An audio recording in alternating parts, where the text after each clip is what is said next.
All right, everyone, let's get to some Decision 2024 headlines right now with foreign policy top of mind for both presidential candidates today. Right now, as we speak, Vice President Kamala Harris is touring the U.S.-Mexico border. She's expected to attack former President Donald Trump for his role in killing a border deal earlier this year. Trump himself, on the flip side, meeting with Ukrainian President Volodymyr Zelensky earlier today. The two spoke on Trump's deal to end the war with Ukraine, that would be, quote, good for both sides. NBC 10 Boston's political commentator Sue O'Connell's joining us right now. Sue, in the past, Trump has praised Putin. He's said that he was smart for invading Ukraine. He's also implied that Ukraine needed to give up some land to Russia to end the war. Today, though, he had this to say. Take a look. It has to end at some point. It has to end. He's gone through hell, and his country has gone through hell like few countries have ever. Like it's happened anywhere. Nobody's ever seen anything like it. It's a terrible situation. It has to end. It's a terrible situation. They've gone through hell. Are we watching him being genuine here? Is Trump being genuine, or do you think that he's going to change his position on Ukraine if he were to be elected? I don't know. What time is it, Colton? Look, just yesterday, Trump was talking trash about Zelensky, accusing him of, quote, making little nasty aspirations toward your favorite president, like your favorite president, me. That's what he said.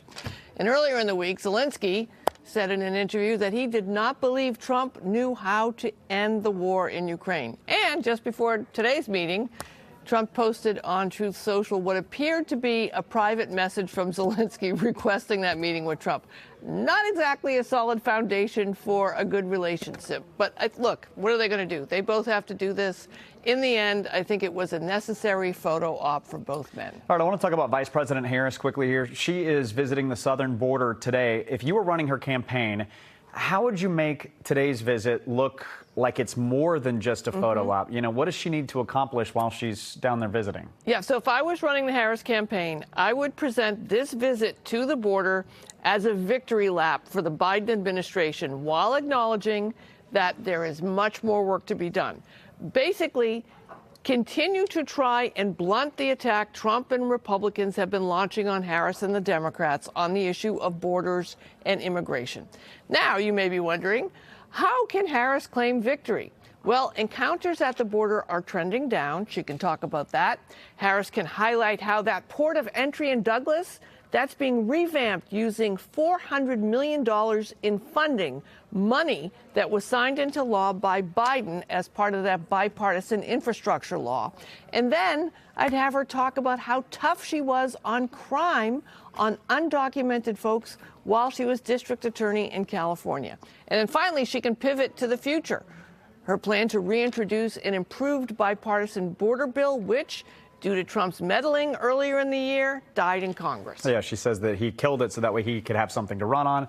All right, whether or not Trump wins or not in November in a couple weeks, he's clearly made a business out of running for president. This year alone, just scrolling social media, right? We've seen him selling Bibles, sneakers, NFTs, digital trading cards, cologne, you know, all branded with his name, his politics. He's now selling watches. Some could call it grifting. Some might call it capitalizing.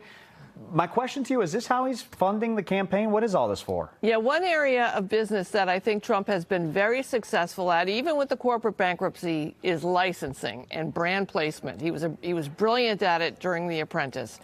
All of the things that you have mentioned are not manufactured by Trump, but they pay to put the Trump name on it. Last year alone, he made $7.2 million through a licensing deal selling just those Trump trading cards.